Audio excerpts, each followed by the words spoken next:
Shalom, Zamba Pambola yo, Ozili Suli Bakwa Mabiso, na Tongo Tongo Esikoza. Na Ibiso est un Zambé à Zanzambé Malaw. Ma commune en Zambé lobi, rien n'est caché devant l'éternel. Nato peut son témoignage. Bien aimé, tous ceux qu'on est là-bas prennent Abiso à délivrer sa famille. Mais tant que tous ceux bon de la carte vision, Nzamba ke kotel li sabate belé vina bango, ezali à Kobeba à partir ya Bomouane. A telle histoire, mon gosse, on a bien aimé. Ba baby se vine à partir à cordon ombilical. Tango abotamaki. Ba kati mutolu. Ba zu mutolu na ye ba saki malou. Ba ke kokunda. Au moni vie ande ko baby à partir ya makambo. Mais nzambo ya yeba kindeko. Avant bota nzambe wana zala bomo. Yango to memeli o temo to ente on a tongo tongo tu ete koni. Yé lokola nzamba ye bakindeko. Nzamba ye kobimisa secret o. Et to bandi prière. Nakata prière nzamba lobi ete baloba ki maloba. Ndeko akoyi kovana na libala ti. Ndeko ya kozala kaka même mobali ya ye akovana na libala ti. Et nzambe na lolo a délivrer ndeko. Tozo kone ba prière pour ndeko wana. Parce que nzamba sana bomo. To benga ke le Dieu des esprits. Azala ka likolo ya milimo. Ata babua ki mutu na kata mai, yazala ka mai na bomoi. Soki babua ki mutu na kata zambe, azala ka nzete na bomoi. Zambe wana bien aimé akosakaki. Na zo peso verset à liboso. Zo peso verset à liboso. Na mukanda na Rome. Rome. Na mukanda na Rome. Zo peso verset à liboso. Na mukanda na Rome. Chapitre 8. Écoutez ce que la Bible dit. Romains chapitre 8. Le verset 28 à 31, nous lisons au nom de Jésus. Romains 8. 21. 28 à 31, nous lisons au nom de Jésus. Nous savons du reste que toute chose concourt au bien de ceux qui aiment Dieu, de ceux qui sont appelés selon son dessein. Car ceux qu'il a connus d'avance, il les a aussi prédestinés à être semblables à l'image de son Fils, afin que son Fils fît le premier-né entre plusieurs frères. Et ceux qu'il a prédestinés, il les a aussi appelés. Et ceux qu'il a appelés, il les a aussi justifiés. Et ceux qu'il a justifiés, il les a aussi glorifiés. Que dirons-nous donc à l'égard de ces choses? Si Dieu est pour nous, qui sera contre nous? Bien aimé, awa to moni apôtre Paul azolo ba Romain. Alobi na bango alobi et nyoso ya malamu ebongi na ba oyo balingaka nzambe. Tango to linga nzambe bien aimé, sachez-le bien que Dieu sera ton défenseur. Est-ce que ne pas ko baby sa vie na yo Dieu va te défendre? Atika lola ayana se pour être mouliner tambula na yoti. La Bible dit Dieu est lumière, en lui il n'y a pas le ténèbre, en lui il n'y a pas les ténèbres. Car ceux qu'il a connus d'avance, il les a aussi prédestinés à être semblables à l'image de son Fils. Nzamba yebi yo nzamba yebi. Yango moni psalmiste David Azolo. Alors dit quand j'étais encore une masse informe, toi Dieu tu me connais. Et tout ce qui est de ma vie a été inscrit. Yaya, batu bakoyi ko semble ko yeba yo te nzamba yebi yo. Ozolu ka batu ba yeba yo nzamba yebi yo kana yebisa yo. Soki nzamba yebi yo cela te suffit. La Bible dit en Dieu, Psaume 24, verset 1. En Dieu, la terre et ce qu'elle renferme, le monde et ce qu'il habite. Nzamba yebi ozana kinya. Nzambe ashandaka mulini na pole. Ashandaka mawane seng, asalaka na tango na ye. Ngana zana kondima na tongo tongo. Nzambo ayebi yo, azana programme moko na yo. Azana programme moko ya kokokisa na yo. Nato peso verset musu. Nato peso verset musu. Na Jean 10. Écoutez ce que la Bible dit. Jean chapitre 10. Jean chapitre 10, verset 27 à 30. Mes brebis entendent ma voix, je les connais et elles me suivent. Je leur donne la vie éternelle et elles ne périront jamais et personne ne les ravira de ma main. Mon Père qui me les a donnés est plus grand que tous. Alléluia. Et personne ne peut les ravir de la main de mon Père. Moi et le Père, nous sommes un. Alors les Juifs prirent de nouveau des pierres pour les lapides. Et ça collé ça solo. Alors bi ba pate na ngai ba yo kakanga. Yaya. Soki réellement dali pate na Nzambe okoyo kanza. Yango ba komi na Nzambe lobi boy. Si mon peuple était attentif à mes voix, son bien-être allait être comme les sables. Soki réellement ça pate na Nzambe. Na tongo tongo foyo kanza. Nzamba lingini. Yo kana ebisayo. La Bible dit nous sommes un peuple saint pour un Dieu saint. Tant qu'on t'a dit komi boulissam. Yeme à tout moment mongo Nzamba kobanda kolobela yo.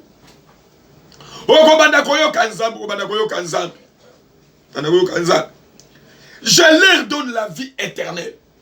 C'est-à-dire, à ton bien aimé, tu vas échouer. Parce que la vie de Dieu est en lui. Moto Nzamba lingi. Achama moine katinaï. C'est-à-dire, tant que tu luko salema be, au comment on kosi na yuda côté. Alléluia. Nazo bonde na Nzamba lol. Ouazali ko se renouveler mikolo nyos. Na katalingomba de a se révéler la vie na yo. Nzambe wana se révélé. On comprend bien que Nzambe wana ayebi. Si on dit bien aimé, bazo tient le poison de Simba. Parce que Dieu te connaît. Asa quoi empêcher de poisonner Simba. Oh, mais dans un témoignage, il y a Monsieur l'abbé Mogaouti qui témoigne. Monsieur l'abbé wana Nzamba talisi. Ba côté les réunions ba bomaï. Et quand tu pèses vision haute, alors le pasteur, Ngana zalaka na confiance dans Nzambe na bino bobonde la pona to bonde Nzambe. Et l'équipe 2 mois j'ai dit passer papa wanaye azo témoigner azo li abi pasteur Nzamba za na bomoni médecin nanga na utopel na sanzi na sali même toilette mais médecin nanga to ipsanga lobi nanga ozana Nzambe sima Nzambe wana batela ki au poison mais poison wana limwe to boye ko yebiso parce que tano ezala ki mabe. Mais si tata Nzamba yebi yo. Malgré Nzamba yebi yo. Omoni Nzambe wana bikisi. Nzambe wa akota kamakaba parce qu'il te connaît. Azana plan moko merveilleux pour na yo. Azana plan moko merveilleux pour na yo. Nazo peso verset musu. Halobi apesi bomoy. Pour na ba oyayi. Nazo peso verset musu. Colossiens chapitre 1. Colossiens chapitre 1, verset 4. Le Tozakawana, Nakata Nouveau Testament. Colossiens chapitre 1, verset 15 à 20. Il est l'image du Dieu invisible, le premier-né de toute la création. Car en lui ont été créées toutes les choses qui sont dans les cieux et sur la terre. Les visibles et les invisibles.